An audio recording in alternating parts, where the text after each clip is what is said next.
à tous les Celesta Nation. Bonjour, j'espère que vous allez bien. Moi, je vais superbement bien ici par la grâce de Dieu. Alors, je tiens ce matin à m'adresser aux femmes guerrières. Je parle des femmes guerrières. Je parle des femmes, comme on dit, chez moi, dans le continent, les personnes qui ont le sang, non, le sang à l'œil, le sang à l'œil. C'est des femmes guerrières. C'est des femmes qui se disent non, non, non. Ça ne va pas aller comme ça, mais ça va aller plutôt comme ceci. Ma vie ne doit pas aller dans cette direction, ça va aller plutôt dans cette autre direction. Les années qui sont passées, je ne peux plus rien faire par rapport à cela. Il y a un adage qui dit, mes amis, que il n'est jamais trop tard. Il n'est jamais trop tard. Mais nous tous aussi, nous savons que le temps passé ne revient jamais. Le temps passé ne revient jamais. D'ailleurs, nous sommes à quelle heure ici aux États-Unis? Nous sommes exactement à 8h30 pendant que je fais cette vidéo. Mais on ne peut plus rattraper le 8h25, 8h28. On ne peut pas rattraper ce temps-là. C'est déjà passé.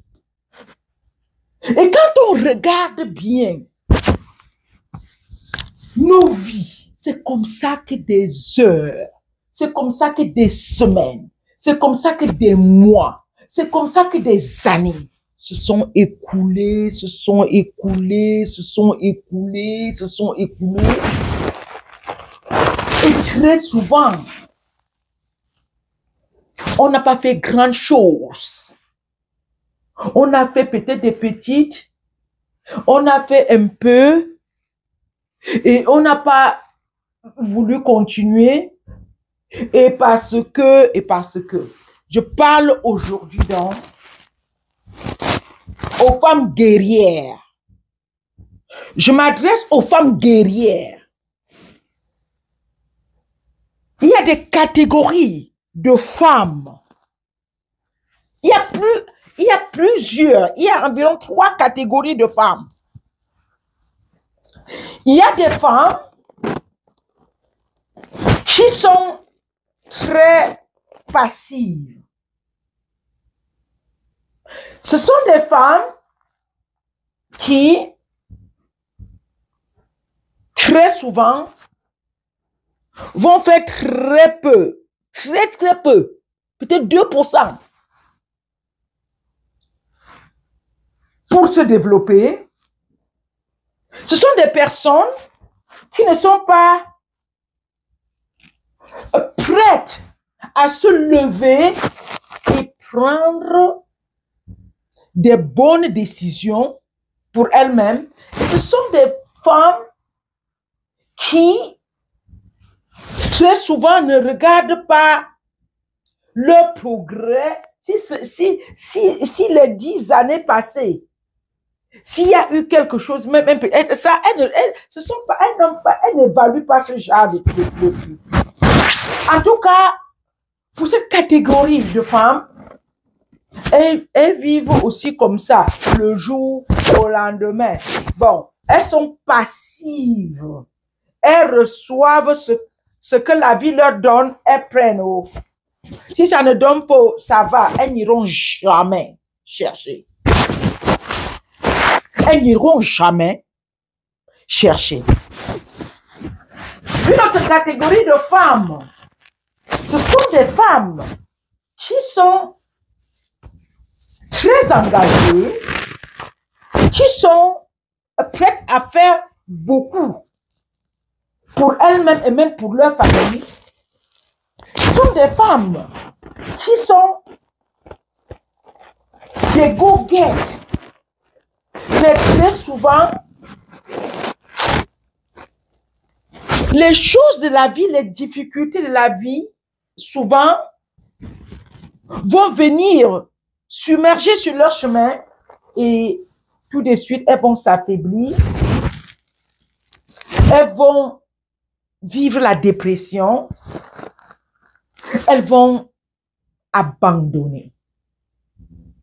Bon, cette catégorie de femmes, souvent, elles ont besoin de personnes pour leur motiver aussi.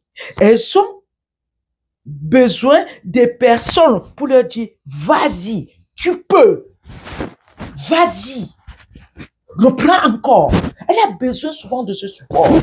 Et très souvent, on a vu ces femmes-là se relever avec la motivation, avec des personnes qui l'encouragent.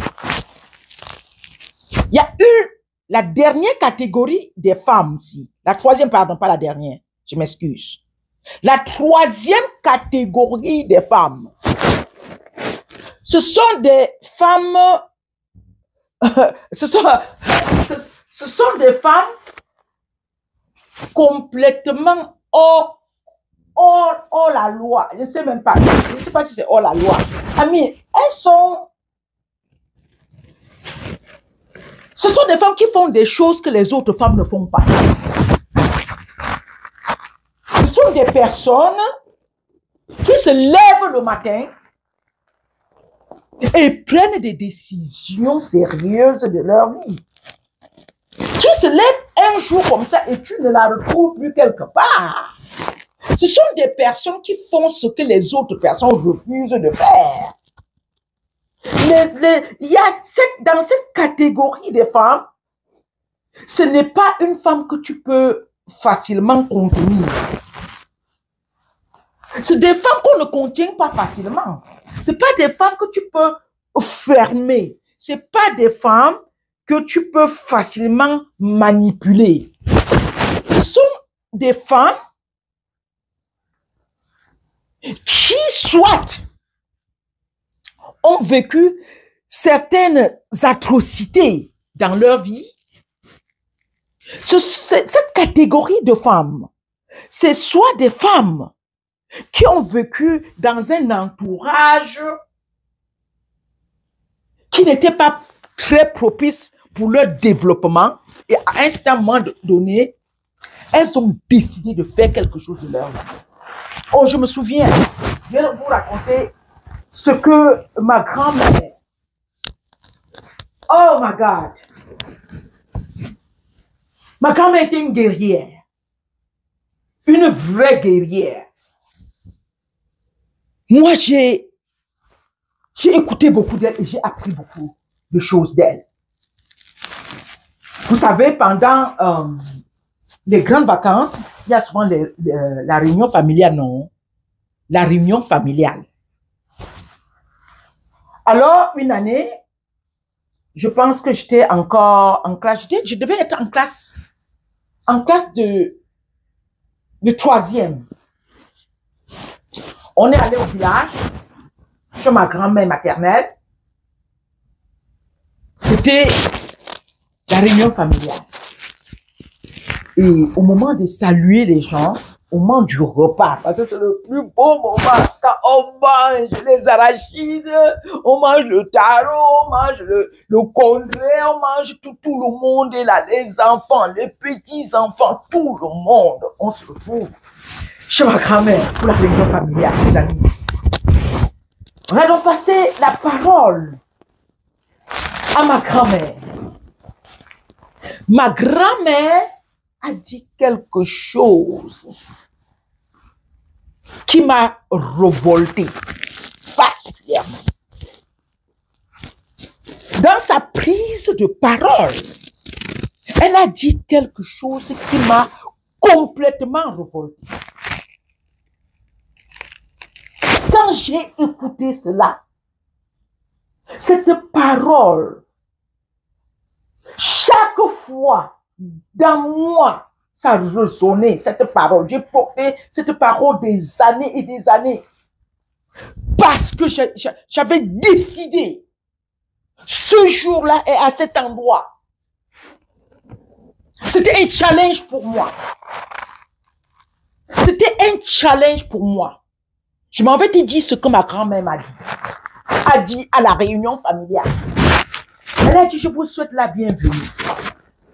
Merci d'être venu. Vous êtes venus de tous les coins pour cette réunion familiale. Merci.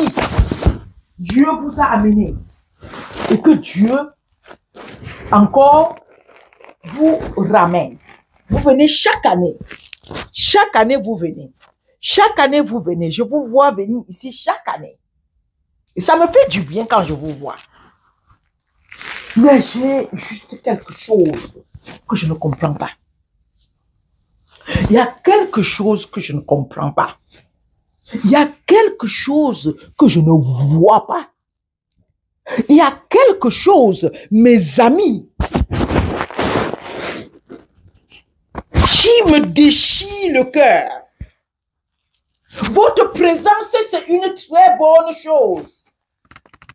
Mais il y a quelque chose qui me trouble et qui m'empêche de dormir paisiblement. À côté de ma concession là,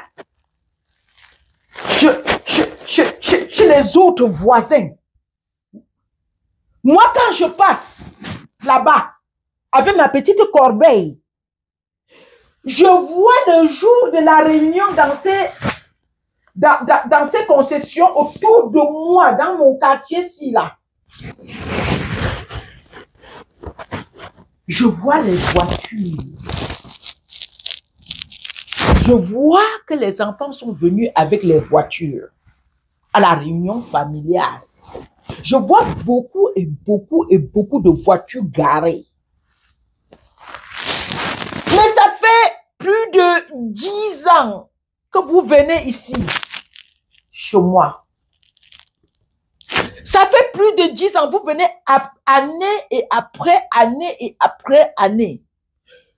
Moi, je n'ai pas encore vu même une petite moto. Une petite moto, elle n'avait pas un petit vélo que quelqu'un a garé ici, là. À la descente ici, là. Je n'ai pas vu ça. Et moi, ça me trouble. Pourquoi on voit seulement chez les autres? Pourquoi on va voir la voiture seulement chez les enfants du voisin? Ma grand-mère se pose cette question. Et chez moi ici, tous sont là, tous les enfants sont là avec les petits-enfants. Je n'ai pas vu même un petit vélo. Je n'ai pas vu ça. J'ai attendu très longtemps. Vous venez chaque année, mais je n'ai pas encore vu un petit vélo. Mes amis, quand ma grand-mère a fini de parler, au fond intérieur de moi, j'ai pris ce challenge. J'ai pris cette décision qu'un jour, je viendrai dans cette concession-là avec une voiture. Ma voiture. Pas la voiture de mon ami. Pas la voiture que j'ai louée. Pas la voiture du voisin. Pas la voiture de mon frère. Pas la voiture de ma soeur. Pas la voiture de mon mari. Mais ma voiture, ma propre voiture. La voiture de Célestine Gadjou.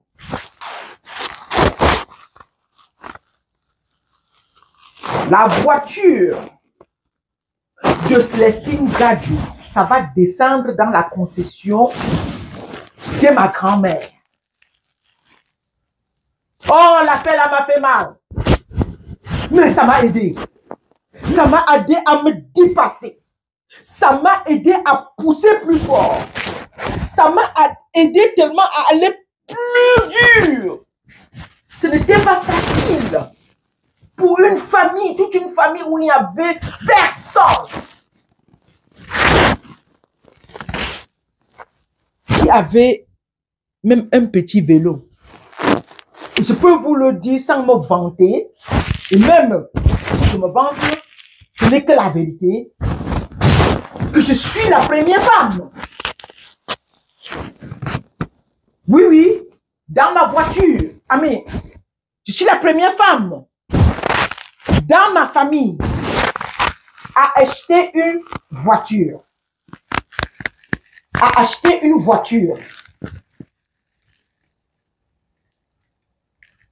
À acheter une voiture. Avec beaucoup de travail pour défier. Pour défier.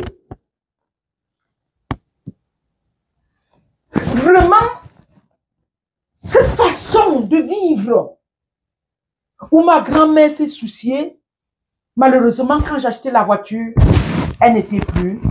Mais je me suis rassurée de conduire cette voiture et amener dans sa concession auprès de sa tombe. Ça m'a fait du bien. Parce que j'avais relevé ce défi.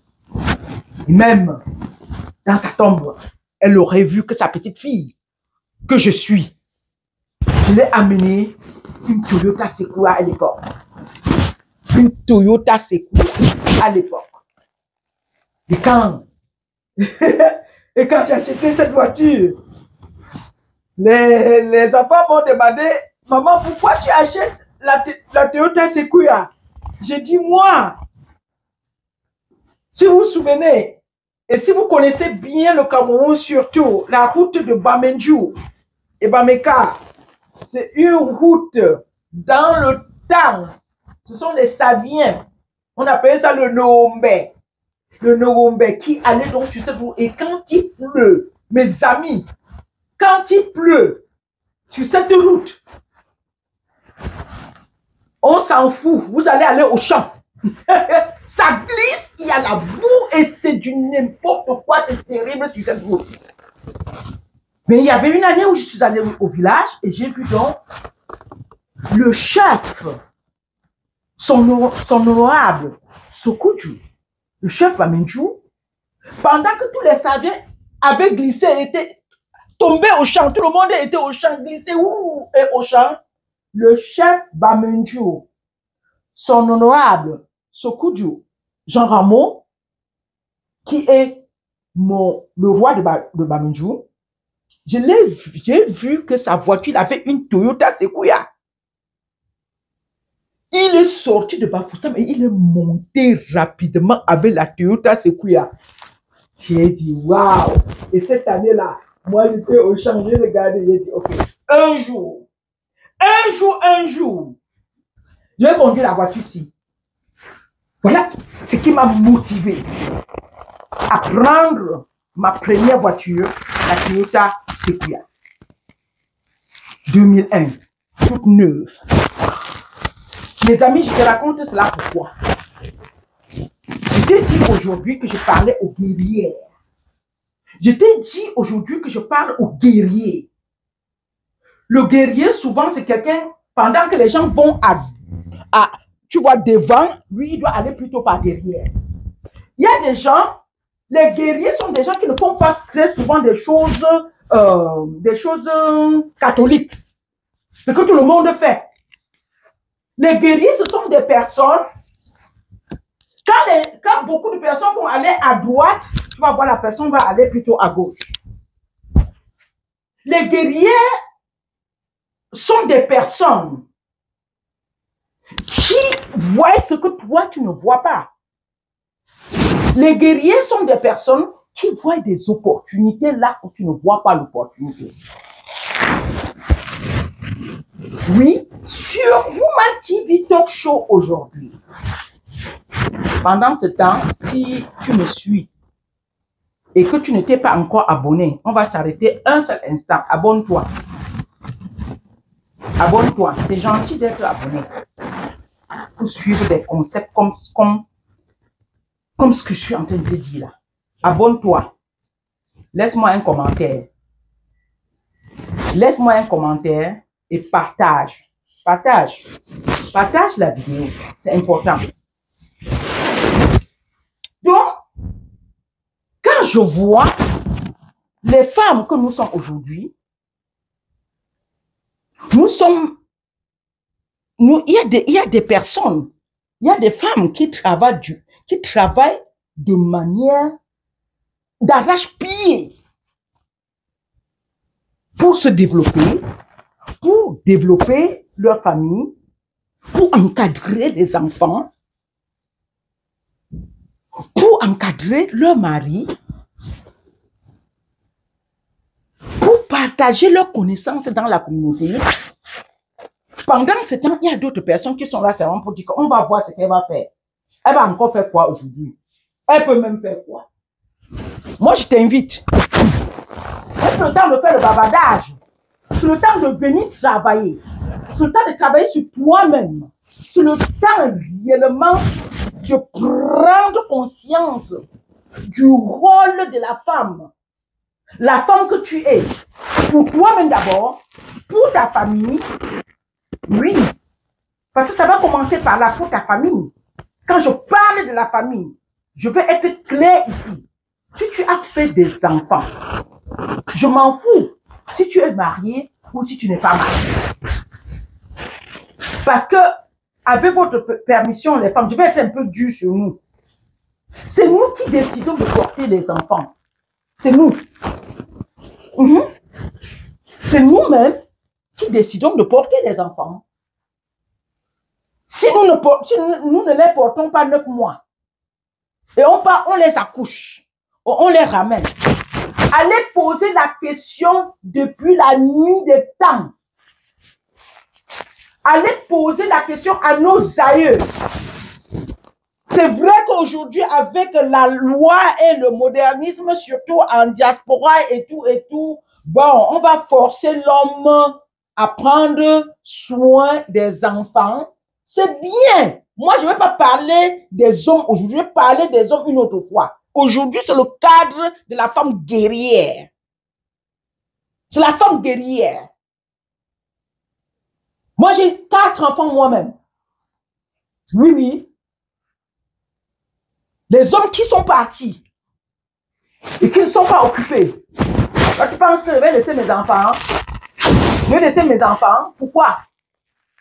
J'ai décidé de les accoucher. Si je ne voulais pas les accoucher, je les avortais. Mais quand ils sont là, je vais tout faire. Et j'ai tout fait pour donner l'éducation nécessaire à mes enfants. Oui, je me suis privé à un moment donné de ma vie. Oui, oui. De certaines choses que, pas parce que je ne pouvais pas les avoir, mais d'investir plutôt dans la vie de mes enfants. Toi qui me regardes aujourd'hui, je parle ici au moment divorcé avec des enfants en main. Je parle aujourd'hui aux jeunes femmes célibataires avec des enfants en main. Je parle aujourd'hui aux femmes mariées avec des enfants en main. Mes amis, on a décidé d'accoucher. Il faut qu'on prenne soin de nos enfants. Il faut qu'on investisse dans la vie de nos enfants. On investisse. On investit quoi? Le temps d'abord. Être avec nos enfants. On les éduque. Ma fille, il y a quelques jours, a fait la sauce de taro. Elle a fait la sauce de taro. Moi-même, j'ai mangé la sauce de taro et dit waouh. Mais l'élève veut déjà dépasser le maître. Moi, je suis le grand maître de la sauce de taro. Elle dit maman, c'est toi qui m'as appris, non? Les mamans, il est temps qu'on apprenne à nos filles à faire la sauce de taro. On va commencer par là. Apprenons à aller même au marché avec nos filles et choisis les condiments de la sauce de taro.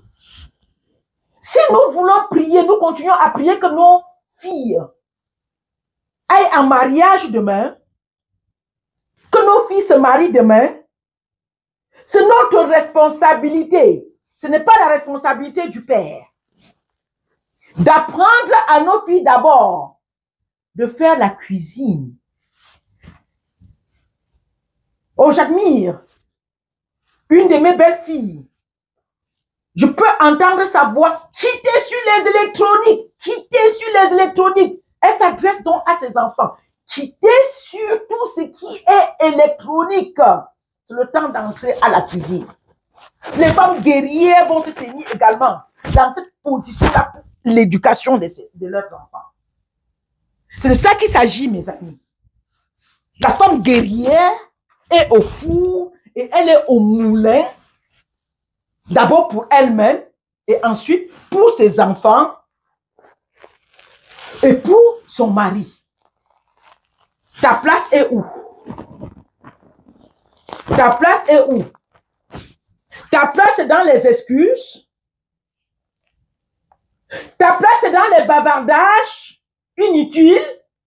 Passer des heures et des heures au téléphone. Ou bien d'encadrer réellement tes enfants. D'organiser leur semaine. Vous allez me dire, oh, on n'a pas le temps, oh, on a fait ceci, on a fait cela. Mais il revient toujours à la maman, la femme guerrière, d'organiser, d'éduquer, de reprendre, d'arranger. Oui, c'est elle qui conduit. C'est elle qui est réellement au volant de sa famille. La femme guerrière. C'est ça. J'ai dit que pour les hommes, non. Après, on va parler de ça après. Je vais faire une autre vidéo pour les hommes. Mais toi, la femme guerrière, c'est toi qui dois travailler. D'abord, travailler sur toi. Travailler sur tes projets. Travailler sur ta vision. Encadrer tes enfants. Encadrer tes enfants. Sur le plan scolaire, sur le plan de l'éducation de la maison, l'éducation de base. Oui, oui, c'est toi. Et ce n'est pas une autre personne, ce n'est pas ton mari, ce n'est pas ton copain, ce n'est pas ton oncle, ce n'est pas ton père, ce n'est pas ta mère. C'est ta responsabilité, la femme guerrière. Et ça demande beaucoup et beaucoup d'énergie. C'est pour cela que j'ai décidé sur cette plateforme de Woman TV Talk Show, pour des personnes qui ne me connaissent pas encore. Je suis Célestine. Je suis motivation speaker. Moi, je suis ici pour parler. C'est une vision et c'est une responsabilité que j'ai prise sur moi. Moi, j'ai une responsabilité que j'ai prise sur moi. Oui, oui. Merci. Merci Célestine. J'ai encore une très bonne mémoire.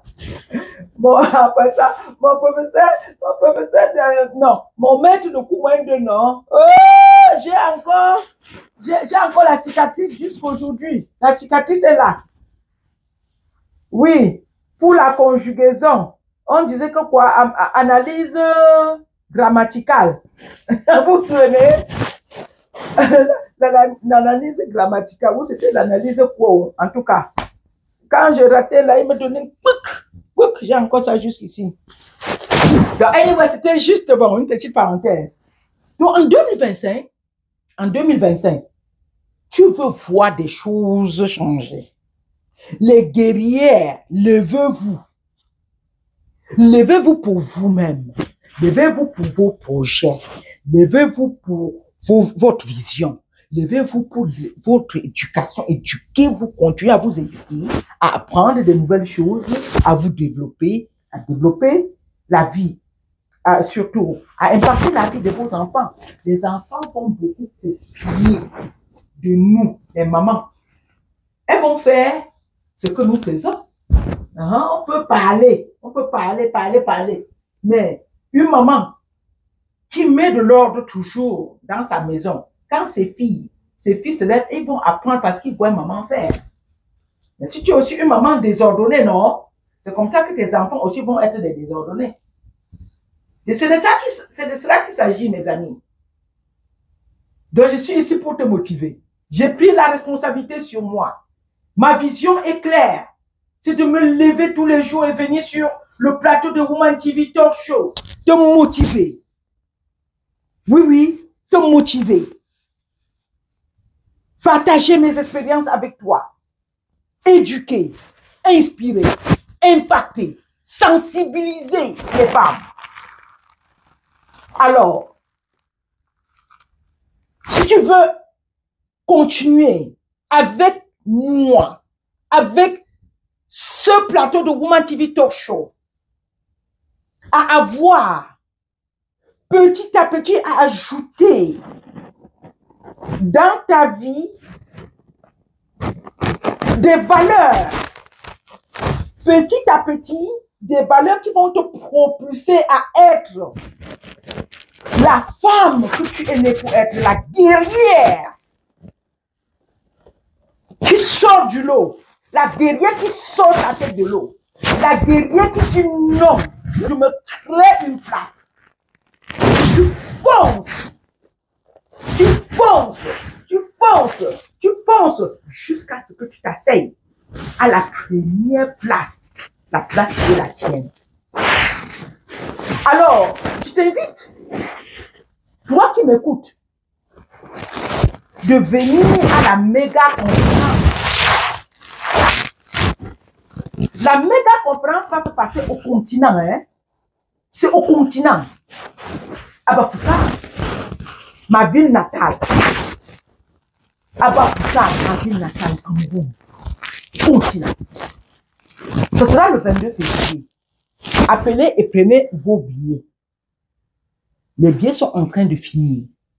C'est une conférence inédite, du jamais entendu, où des femmes viennent de partout et seront donc à cette conférence.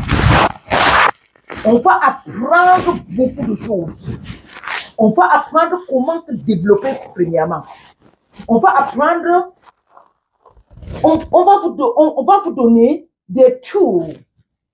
Comment faire pour se développer, gagner beaucoup plus de confiance d'abord en soi et commencer à investir d'abord dans ta famille, sur tes enfants, sur ton mari, pour ton avenir et maintenant gagner de l'argent. Gagner de l'argent. Comment gagner de l'argent réellement? Si tu as une activité que tu as déjà commencé, tu es à la bonne place. Si tu n'as pas encore commencé une activité, viens. Nous allons t'orienter suivant tes désirs. Si tu es déjà à une autre activité et tu dis que, oh, je suis bloqué, viens également. Et nous allons t'aider à te débloquer. Te donner des techniques que tu peux faire. Alors, tu es donc invité. On sera à Bafoussam le 22 février. Et juste après Bafoussam, nous allons aller à Douala le 1er mars. Et ce sera à l'hôtel de la Vallée des Princes. D'ici à là, travaille sur toi. D'ici à là, apprends. Mets un système en place de routine, de discipline pour mieux réussir ton année 2025. Alors, porte-toi bien. C'était Célestine. Depuis le plateau de Woman TV Talk Show, ici même à Washington. Bonjour à vous et bonsoir pour des personnes qui m'écoutent à des différents moments. Jusqu'à la prochaine émission. Ciao, ciao, ciao, ciao, ciao. Goodbye for now.